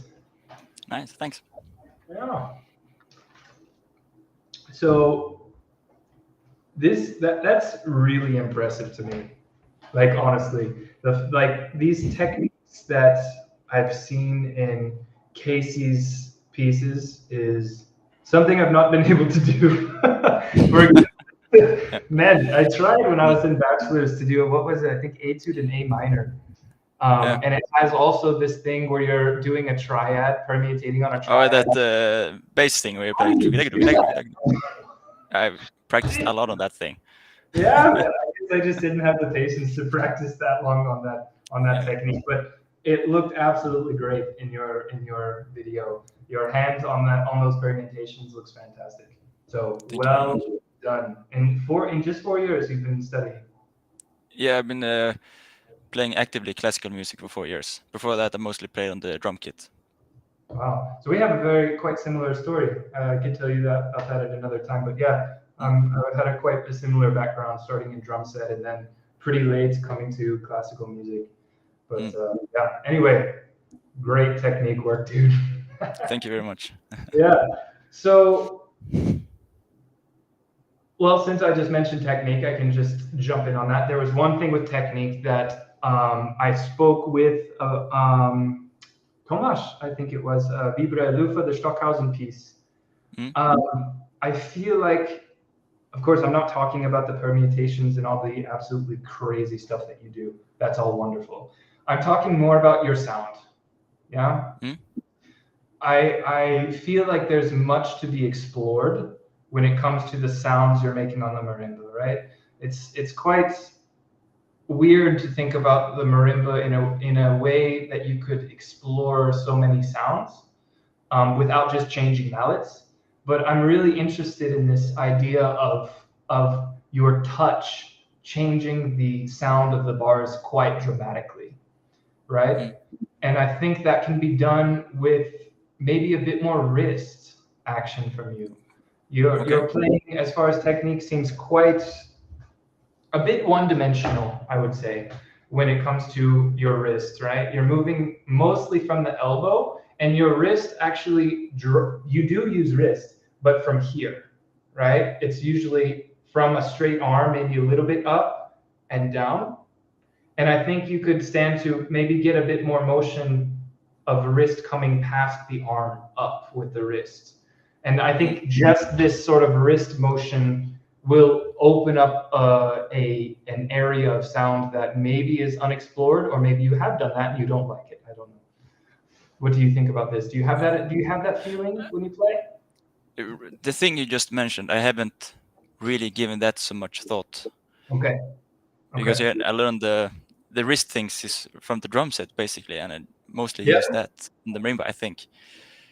So it's not right. That technical thing is not something I've been thought about so much. Yeah. Well, maybe it's the similar thing that I was talking about with Remy, in the sense that you feel like you're doing something, but in reality, when you look back at the video, maybe it's not as much as you thought, right? This happens to me all the time. I had the horrible experience last week. I was teaching a student and I did a slow motion video of their sticks. And then I was like, do you see how the stick is like stopping halfway? And then you lift it up. And then I was like, here, let's do a slow motion video of me. That was a huge mistake. Because I saw all these things that I felt like I was doing, but in reality, I wasn't. You know what I mean? Okay, let's play this together a few times. Okay, let's do another slow-mo video of me. Quickly check it. But yeah, so just to say, maybe you could activate a little bit more vertical motion with your wrist to explore sound. Not for the sense of to make things easier, to play anything better. It's just to explore the sound on the marimba, the sound of the bars, right? So let's start with the beginning of the piece in reference to the score. So you have these very forte, strong, energetic chords, jum, jum, jum, jum, right? And you move back and forth, yes? From the low end of the marimba to the upper end of the marimba. This piece is very demanding of you, and you have to, there's no rest for you for, what is it, 8 minutes, 10 minutes, okay? 7 minutes, I think, around there. Minutes. And I feel like you're not helping yourself with your energy usage, okay? So let me explain what I mean by that, just using the beginning as an example. You take all of your energy at the beginning and you give it to a chord. And then you let that chord sort of be released down there and the energy is released. And then you take a step and you move your body and you do it again, okay? And I think there's this idea of using the energy you've given from one chord to give you momentum into the next one. Does that make sense? Okay. Yeah. Right? So, and it also helps you musically because you're not going like, jump, jump, jump, jump. That's a whole lot of extra motion that I just did. Maybe not a whole lot, but if you multiply that by 1, 2, 3, 4, 5, 6, 7, 8, 9, 10 chords, you've done this, and then a step, and a step. You've done 10 steps. That's farther than it takes me to get to my fridge. You know what I mean? So you've essentially wasted a bit of energy, right? Okay. So use the momentum that you give at the beginning for this big, strong chord to bring you to the next one, and then use the leftover energy from that chord to give power and strength in the next one, right? And that also means keeping your body centered, right? So you don't have all this extra motion. Let the mallets and the weight of your hands build that energy up, that momentum, and then just lift it to the next one without any stepping or extra body motion. And I think that will just help you energy-wise throughout the whole piece. So that was the biggest thing I saw. What do you think? Okay. Am I absolutely insane? No, I mean, it's I know what you're talking about because I really, every time I play it, I can feel that I'm da-dum, and then I breathe a bit, and then and I hit that one. And then it goes just like a back and forth game. And exactly. The thing is, I'm not really happy with it and how I'm supposed to do it, but I don't know how I'm supposed to do it. So we're just open to try new things. Is it clear to you what I'm suggesting about what to try? Yeah, I think so. Like I try to do it in one motion instead of multiple motions. Right, and allowing the weight of the mallets and the energy that you give to bring you to the next one. Utilize it like this sort of what is it called? What is it called? I'm blanking on the most famous Tai Chi, right? Sort of this Tai Chi energy conservation and moving one energy to another. I've never studied Tai Chi, so I don't want to sound like a complete ignorant fool, but that's what I assume is happening. So, moving on. Microphrasing is something I wrote down. You have hundreds of microphrases, but I don't feel them connect together. Okay. I look for my note on that to tell you exactly where.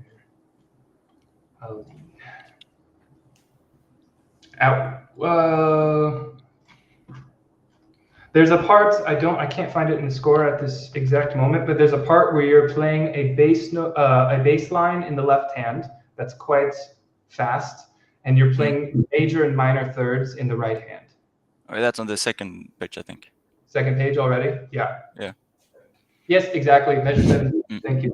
Measure 17, also measure 20, 21, stopping at 21, right? These phrases don't seem to, I can put it in a similar way that we just talked about. The energy seems to die off, right? Okay. Between each microphrase. So we have jump, jump, jump, jump, jump, jump, jump. And then we have the next one, and it feels like we're starting brand new. You know what I mean? We're starting from the same energy that we were at, which is how a microphrase is, right? You have the big phrase, and then you have these little phrases that can stand alone inside of that, right? But in order to get the larger macro phrase happening, these micro phrases have to connect to each other. They have to give each other energy. They have to push that energy forward a little bit into the next one so that it can build towards the end and we don't lose anything. Does that make sense? Okay. Yeah. So I think that using the same idea from the beginning while you're playing this bass line and playing these minor and major thirds on the top, the bass line is phrased. I can hear that. But the easiest part, of course, is the part that's probably the weakest, is these simple minor and major thirds giving energy forward to each other, right? So that's something about being conscientious about the music bit away from the keyboard, right? Because while you're playing, you're not thinking about those minor major thirds, dude. It's You're mostly thinking the about left hand, yeah. Yeah. right? But we don't want to Mm. lose anything, right? You're at a level where the technical stuff is gonna happen. It's gonna work for you. Like you're well on your way. So I think you have the capacity to be thinking about these details. Yeah. Mm. Does that make sense? Yeah, it does. Yeah. Great. Climax question mark. Where is the climax of the piece? In my head, it's after the long run, and I go back to this the same as the beginning, just it goes faster. Do you In have the first can you part, give at me- least. Can you give me a? Do you have the score per chance? I have it on my phone. Top of page 4, I think. That run there. Okay. That's the climax of the whole piece. It's a climax of the first part, I feel like, at least. Okay, great. So we have one climax happening, what, probably a minute and a half in, right? Mm. So let's say we're building, we start here, big, huge, jump, bum, bum, these huge chords at the beginning. Then we get a little bit quieter and we have these crazy runs in the bass and the major minor thirds in the right hand. That maybe comes down a bit. Then you have this run that comes to the climax again. Is it bigger or smaller than the first chords at the beginning? Stronger climax or weaker? I tried to do it more. More. But it goes it goes a bit faster there. Right. So then, yeah, it would take us a while to go through the whole piece, but I didn't have that impression. Okay. I couldn't determine where the climax of the piece was, right? And I think it's because you could go more, you could do more, like this rallentando part. I'm sure, I don't know if it says rallentando, but I wrote rallentando without looking at the score. I wrote it in my notes. Is there a rallentando somewhere? A big, huge one that gets louder and louder? No, not really, no. Okay. Or For example, not there at least, I think. 129 is getting crescendoing, and it says ritardando, and then a fermata, and then you hit the last chord fortissimo with a grace note right before it, so it's a fat fortissimo. So this was like, you didn't sell it to me, right? It was there. You did what's on the page. You crescendoed. Yeah, you crescendoed. You got about the same level as you were at the beginning with those big chords. You did the ritardando, but it was still rhythmic. You know what I mean? I think you can go even further, like with this stuff. So crescendo past the beginning chords, past page 4 after the run. Give us the climax. Like, this is the moment you've all been waiting for. Boom. You know what I mean? And do it also rhythmically. Do it rhythmically so that the rhythm no longer exists. Now we're just hearing the tonality. Jump. Okay. Boom. You know? And that will invoke something in the listener that will send them home with something. That's our goal, right? We want to send the audience, the listener, home with something. And I think that would be the next step. Okay. It sounds good. Okay. I'll definitely try it. Yeah. Okay, all right. We'll play around with it. Great. If you hate it, don't do it. Great, brilliant. Thank you, Albin. Really nice. Thank you very much. Bravo. Impressive. All Thank you very right. much. So we will now, another debutant is Dagfinn. Welcome, Dagfinn. Hi, can you hear me? Yeah. Yeah, okay. How are you? I'm great. Great. So for people watching, do you just want to sort of, as it's your first time out, do you want to just say a little bit about yourself, where you're from, and then maybe a little bit about the piece you're going to play? I need to be very careful on this one, so I'm going to diligently research behind the stage to make sure that there's no expletives. If there are, I apologize. Yeah, okay. Yeah, so I study a master's degree now at the Norwegian Academy of Music in Oslo. And I'm focusing now on music that use a lot of gestures. So I'm more in the performative music right now. And you probably, like you have probably seen, listened to this music. Yeah. Tim told me to find some parts without using any bad words, so because it's yeah. We don't want to be banned on YouTube. Like no, we don't want to. Yeah, yeah. Yeah, it's not something. Like, yeah, I thought about not something to think about here in Norway. I did this like a month ago now for a festival I created at the university, and I had a bit limited time because it's such complicated electronic live electronic music, and I did perform it at the concert, but with every concert you do with live electronics, something always goes wrong. So I was supposed to open the entire concert, but I had to troubleshoot for half an hour. So yeah. So I know the feeling. Yeah. Yeah. Are we ready, Tim? Yeah, we're ready. I was just about to say the audition criteria states, I believe, at certain points that anyone can audition on any instrument. I think you've taken this to the next realm. You took it a little too literally, man. Come on. But anyway, great. This is going to be cool. Okay, so I will play accordingly. I'll do my best, Dagfinn, all right? Yeah.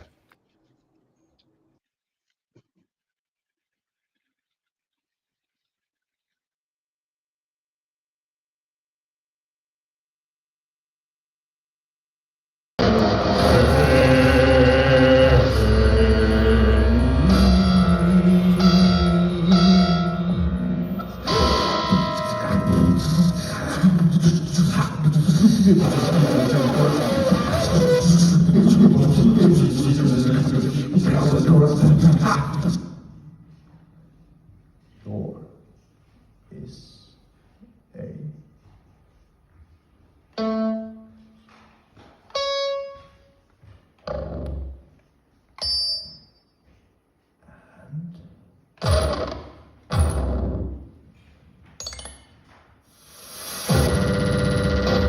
No.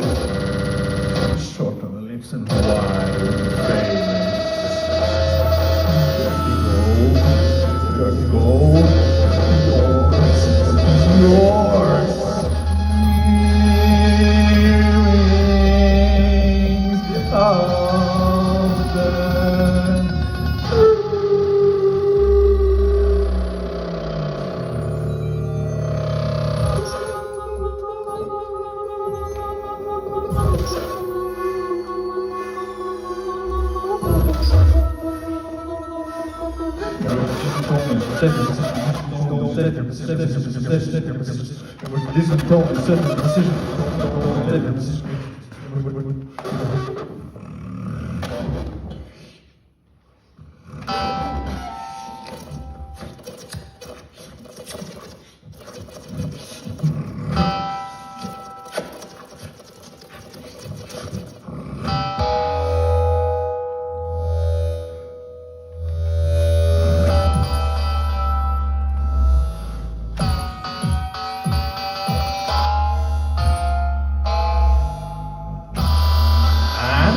Crazy stuff, man. Crazy stuff. Yeah. Very cool. Yeah. So, Thanks. So you troubleshooted with this piece at the beginning for 30 minutes. How was it during when you were preparing it? Did it usually work?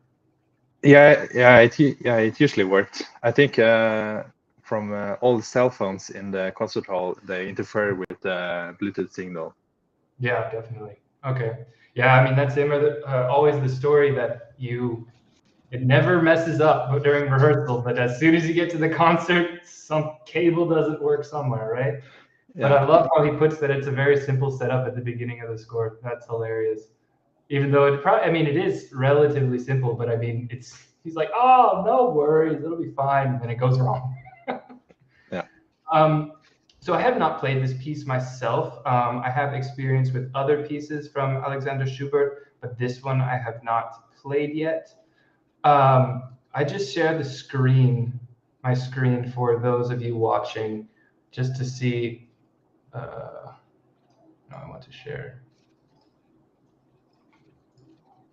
this.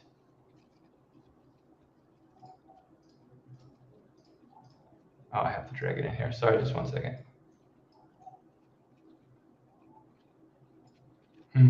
It's not letting me share. I don't know why. Anyway, it's a very beautiful score. It's a lot of graphic notation.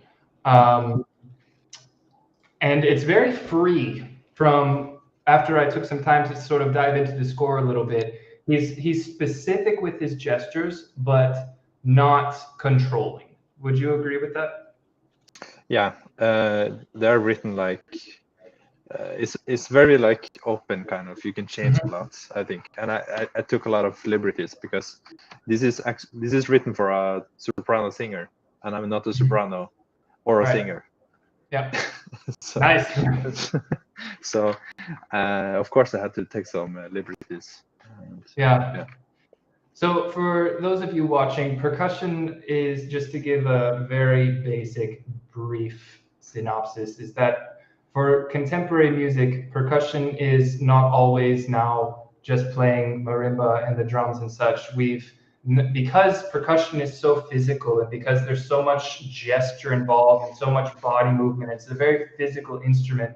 It's sort of, and because it's a new instrument, it's only been in the past, 60 years, but if you want to get serious, 90, 80 years, having solo percussion pieces written for us. So it's relatively new, and that comes with new technologies easily being incorporated into these compositions. So the combination of technology being super easy to include in percussion, and also the fact that we're always learning a new instrument, essentially, when we have a new setup, that's a new instrument. You have to learn how to move in a different direction and different areas and change your touch from instrument to instrument. Every piece is essentially a new instrument. And the fact that it's so physical, all of these things combined allow us to venture into places that are not percussion anymore per se. But in my opinion, it is still percussion because we're using our gestures and our arms and our hands, and we're doing motions with our bodies that are percussive. Even if we're not hitting anything, it's a percussive gesture. And I think that's one of the beautiful things that pieces like this have, and that I'm really glad that you brought that for people to see today. So super cool. Here's my first thought regarding your performance. There's a fine line that comes with contemporary music, but also with this kind of performative, theatric, edgy kind of stuff, that when it becomes provocative, it's easy to have an aggressive interpretation. Does that make sense? Yeah, that makes sense. I have experienced that several times. For example, Corporel from Vinko Govkar. I played this piece, and because it was this sort of style of using my body and being exposed, you're in shorts and no shirt, and you're quite exposed, and you have these big gestures, and it's not very natural at times. It's that sort of provocativeness, can you say, makes it easy to fall back on aggressiveness as sort of a compensating mechanism for your performance, right? Yeah. Almost defensive in a way. And that happened to me with Corporel. That happened to me also with this piece from Nick Dale. It had a lot of cursing in it. And when you curse so everyone knows there's parts we didn't show that have cursing in this piece. When you are on stage performing a classical music piece, but then you have to curse, how do we curse when we're talking? We usually put emphasis on the curse word, right? And I think that sort of natural tendency gets exploded and highlighted when we're now doing this in a performance setting, and it can become aggressive, okay? And I think that your performance was on the more aggressive side. Would you agree? Yeah, I try to take it from like a kind of a punk perspective. Like I'm a rock star or something, and I don't care about anyone. Like kind of, yeah. That totally came through, and that's a total interpretation thing. But I just want to be sure when I make decisions like that in my own performances, I want to be sure that I'm not doing it because of the reasons I previously said, right? Not as any sort of defensiveness, not because, this habit of contemporary music needs to be aggressive. That's so easy to do for some reason. I need to dive deeper into it to really understand and explain it better, but it's so easy to do that. So as long as you're sure that it's an active decision and not something that you're using as a crutch, right? I think that's important to think about. But also because this piece, he says in the program notes that I found somewhere online that the lyrics and the piece is essentially a love song and a pop song, right? So that's a pretty dramatic choice to go now punk when the lyrics, as messed up and weird as they are, it's a love song and a pop love combined, right? So maybe, all that to say, maybe a bit more gentleness in the piece, especially in the speaking, in the words. There are times it could be much more gentle and much more soft, not necessarily in volume. Do you know what I mean? Like we talk about colors all the time with our instruments. On the marimba, we just talked about having colors, and on the vibraphone, I think this can also be, we have to not forget what we do on our instruments and apply that to the new things we're doing, right? So in the voice, explore different colors, right? Yeah. Yeah. I think like in the beginning, it's very in your face, and with everything. But the more it's, as we saw a bit now in the ending, it calms down kind of, and maybe that's there where I can find more of this love song or something. Sure. Yeah, I mean the lyrics at 19 seconds in is your feathers. Yeah. That's a very soft phrase, your feathers. We're using vowels and consonants that are very soft and then right after that we go shh, right? So there's two different approaches, to go shh or to go and let it sort of bleed, right? It's very open in this score as to what to do. And even shouting, it says at the beginning, you got to be held with into position. Shouting, he doesn't say yelling. Okay, yeah. That's I don't know. I like to really think about what the composer wants why didn't he write yelling? He wrote shouting. In my experience, in my head, also, shouting is a bit less angry than yelling. Shouting is a more volume term than a emotional term. Okay, yeah. Just something to think. I'm just spitballing ideas. You do not have to agree with any of this, man. Trust me. And I've not played the piece. But so shouting, it can be a volume thing and yet somehow not aggressive. Still keeping this sort of pop love type thing that he intended. But moving on from that.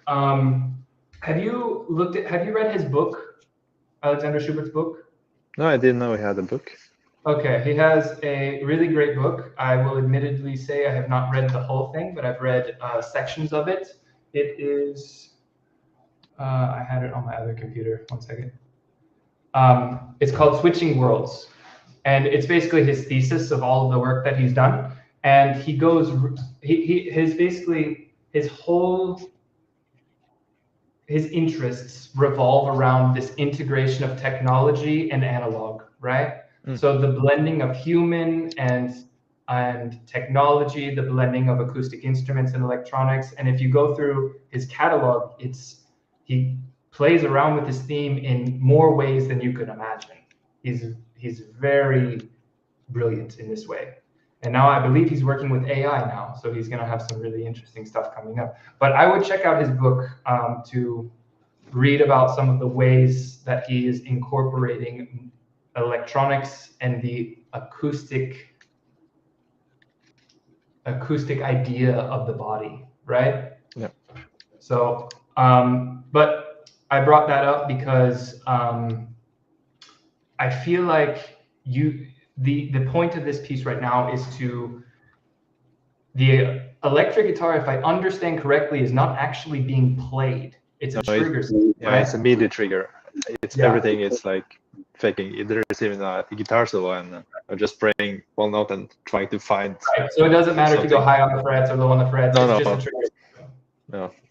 Right. So it's no longer an electric guitar in a sense. It's an acoustic object that it happens to be triggering something, right? So it's just an object that has no, I don't want to say no purpose, it's triggering, but it's somehow the acoustic thing here, right? In a way. Yeah. And then also, so you have motion sensors on your wrists, right? Yeah. I think they're Wii sensors. Did you build your own? No, I have the Wii sensors, but I need to get some other sensors that IRCAM has because there's some issues now with because you can only use it through Mac, and now with the new updates, they're no longer able to be used. So I cannot practice the piece anymore. Oh, well. Okay, yeah.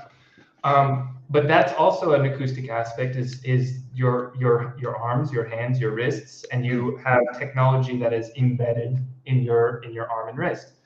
And so when I was watching it, I had the impression that these were two separate things, right? I felt like the electronics were controlling you in a way versus you controlling the electronics purely based on your gestures, right? Okay. So, and the guitar was often very clearly not triggering the sounds, right? It came from your wrist. It's very clear.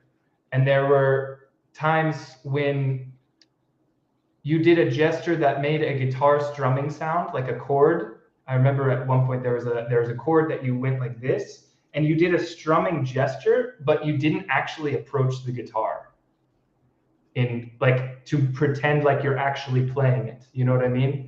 And yeah, I think I know where you know. There's like one place, yeah. Yeah, but this sort of, I don't know the piece well enough to get super specific, but the idea of the piece is to purely, as best we can with these materials, integrate the human body, the acoustic nature of the human body, and the electronics together. And I feel like you gave away the secret a little bit too soon. That's what I felt like. You know what I mean? Yeah. It's this sort of playful, interesting thing to watch that you don't know how it's functioning because it's quite complicated for the average Joe who comes in, and you're like, okay, so he's playing the guitar. I know a little bit about guitar. That doesn't sound like a guitar, but he played the guitar, but then he put his hands up, but the guitar kept playing. This sort of confusion that the audience might have, or this intrigue as to how it's functioning, was not there for me the whole time. Sometimes it was. So I think don't give away the secrets, the uniqueness of it too soon, right? And also with your gesture, I think it was a bit soloist vibe, which it is a solo piece. But if you have these gestures in the air and stuff like that, I think it could even be an interpretation to perform as if you're interacting with a band with you, right? So you're talking to the drums, you're talking to the other guitar player, and you're doing these motions that fit the setting, right? And that would also aid not giving away the secret too soon, right? Not giving away the good stuff right at the very beginning, because I think it's about at like 30 seconds, I'm like, oh, okay, he's using hand sensors and he put his hand up there and it made a sound, right? And then I look at the score and he actually doesn't give it away in the score very quickly. It's not until the clapping thing, in my opinion, that it's given away. You know, it's very clear, like, I'm not clapping, because he says don't make a clapping sound. I'm not clapping, and there's clapping happening. I think that's like the climax, okay, I've given it away. I've given the secret away. So that's pretty much what I can say about the piece. I don't know it so well, but I hope you can take something away from that. Yeah, definitely. Yeah. Do you have any feedback or questions about it? What I've said, anything? No, well, it kind of makes sense. I know a lot of things I want to change. Like I took this like as because of time. I interpreted it as like a shoegaze style. That's like when the indie rock, when you just look at your shoes and you don't care about the audience. But I do want, and I think it would be more impactful if I actually learn it more by heart and then can look at the audience. That was something else I wrote down, is to memorize it, right? Yeah. Because when we memorize things, it's in our body, right? We own it. It's part of us now. And that sort of is a supporting argument for this idea that Schubert writes about in his book, in countless different topics, and also in this piece, integration, electronics and the human, right? Analog, digital combined. If you embed the score and the gestures and everything into your body, you're on a new level of integration, and you can really do a lot more interesting things. So I think that's a great point. Yeah. Great. All right. Sorry to stop you, but we've got to start wrapping up. Firstly, congratulations, Dagfinn. Yeah, bravo, man. Thanks so much. Just got a couple of questions. If anyone else wants to join the feed on Restream, please do. That's listening from WPG, that's fine. Yuchen's got a question. I don't know if you can see that on screen, Alex. How to make my point clear on the stage, but not to be aggressive. That is a challenge. That is really a challenge. And I think, yeah, Yuchen is probably asking because we talked about exuding confidence, right? But how to make this sort of confidence while you're on stage doing these theatrics without being aggressive is, I don't really know how to answer that. It comes through a lot of just trying it a lot and experimenting and seeing and videoing yourself and seeing, am I portraying the emotion that I'm actually feeling, right? So first of all, you have to internalize the emotions that you want the music to portray. You have to internalize that first, and then move to the next point. Okay, I know this feeling. I know how I want to present it. Now, how do I communicate it confidently, but not aggressively? Also, not only aggressively, but not in your face or too much or things like this. So it's not just being aggressive. So I think it's experimenting in a live setting where the nerves are really quite high, and watching the feedback of the video yourself and seeing how you were. Yeah, that's the best advice I can give, because it's something I still struggle with, honestly. There's a lot of points in the last program that I played where it was quite aggressive and I didn't feel aggressive, but I'm playing aggressively, and it's just something that we have to battle with, I think. It's a maturity, it's musical maturity. For sure. This is not a question, but William Brown says, great to have Alex as a guest. Hey, ciao, William. So, yeah, William's going to be joining us actually in October for the next tour. He's going for round 2. So really? Oh, man. Okay. Maybe Neshka and I have to also make a return. I don't know. You're welcome anytime. Okay, guys, if you want to put your cameras on, I know a few of you have not got cameras on. I don't know, Alex, if you've got 5 minutes just for questions, and then we'll leave you be.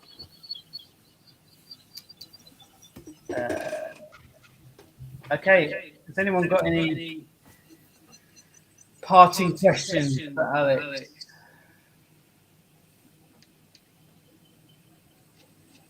Yeah, you can go for it. Yes, because I just asked this question, and because I think sometimes when we try to make our point on the stage, we try to push ourselves to the limit, and even on a stage or when you are practicing, because you are trying to express something, but at some point you think, yeah, that's quite the thing that you want to deliver, but sometimes it just feel like just like it's off the limit. So that's what I want to ask the question. Yeah. So are you saying that the audience feels like it was too far, or that you as the performer feel that? I think both sides, because I just heard the doctrine, because you are talking about this aggressive thing, and I think it's both sides, or it's just for the performer. Maybe I don't quite understand, but I think, yes, it's for both. Sometimes I think I can only speak for myself, right? Because I have my own experiences on stage, right? I don't have anyone else's while they're on stage, but my experiences on stage is that sometimes I cross that line, as you would say, go over the limit, because the adrenaline and almost the nerves and the stress sort of highlight and sort of exaggerate what you intend, right? I'm sure we've all seen a performance of somebody who does they're in it, they're in that moment, and they go for the rallentando fortissimo at the bottom of the marimba, and everyone in the audience is like, you're gonna crack the bars, stop, right? So in that case, I think, like I mentioned when Tim was in the room, it comes from musical maturity, right? Knowing how to present the energy and how to present the performative things that you want to communicate without crossing the boundary of producing a bad sound, perhaps, or being overly dramatic to where now it's not even quite believable. You know what I mean? I think we've also all seen performances where they're so over the top that you almost like don't buy it, like overselling. So I think that's also a factor, overselling things. So it comes from experience and musical maturity and knowing how to control yourself on stage and deliver what you intend through experience, right? Does that answer your question, maybe? Yes, because I think, of course, we watch so many performances with the big movements. I think, okay, but I think the most, personally, disturbs me the most is that when you are performing maybe a sad section, and you suddenly see this performer like laughing or something, and it really makes me think, hey, what do you want to try to tell? Because you are just acting like you are into the piece, but it's actually the opposite way. I totally agree. I think that's a really, really great statement. That's a really great thought, because there are so many times where we let our egos get in the way of what we're actually supposed to be doing, right? Because when we're on stage, it's like, it's really hard to say, hey, it's all about me. I'm on stage, right? I'm the highlight, the spotlight's on me. It's way more challenging to put the music and the material first. So all the decisions you make should be not about yourself and how you're perceived by the audience, in my opinion, but what is going to highlight the music? What's going to bring this music to life in a natural, believable, healthy way, right? And not going over the top for your own ego. You know what I mean? So and again, it comes back to musical maturity and experience. And that's something I'm struggling with every day. I'm trying to fight it out every concert that I do. I have the same issues that all of you guys are dealing with in your own practice rooms and performances, and it just takes time. It's a lifetime development. Thank you. Yeah, no problem. Thank you. Guys, you got any more questions? Yeah, Dagfinn. I was wondering, because I've seen you also do some more like I guess like performative or like the smaller way of contemporary music. Yeah.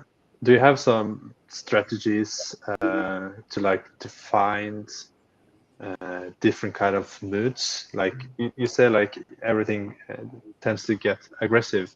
Do you have some ways how to make it sound like and now I'm the most happy I'm ever, or like I don't know, now I'm depressed, like I don't know, to try to get more other feelings than just aggressiveness? Yeah, and you mean in this particular style of music that we're speaking about, right? Yeah, like the more the performative music. Or man, you guys have hard questions. Who do you think I am, man? Come on. I would say studying music that makes you uncomfortable. That would be my response. So if like something that really changed my thoughts on sound and how not to impose my own will and my own feelings onto music is the music from Michael Pizarro. This music really changed the way I thought about interacting with the sound, right? Because beforehand, I was playing contemporary music and putting my will and my own emotions into the music. And Michael Pizarro's music is the total opposite of that. It's just the sound lives on its own. You don't need to influence it. You don't need to force it. The sound is going to happen, whether you like it or not. So that's an example of something you could explore, maybe to find these other ways of interacting with sounds, right? I think it all comes back to interacting with the sound and experiencing sounds and performing sounds. There's all sorts of different avenues you can go. So explore different composers, explore different styles of music and pieces that are really maybe make you uncomfortable or you don't understand it. Play it, learn it, live with it a little bit, and it might change your thoughts over time. Okay, yeah, thanks. Albin, you got any final questions? No, not right now. Actually, it's the things I thought about has been responded to. All right, great. Well, this seems a natural place to conclude everything. Alex, thanks so much for sticking around a little longer than originally planned. I appreciate it. My pleasure. It was great, guys. Thank you so much. This was a blast. I have, as I said, I've let you into the group feed. So if you want to post anything on there, any materials from today, that'd be great. Okay. In terms of everyone else, I'll see you all next week for Hago Rosin. We're going to go to Estonia next week and get some advice from Hago. So he's going to have some great advice as well. So until then, thanks so much, Alex. Hey, thank you, guys. I hope everyone's well. Thank you. Thanks for listening.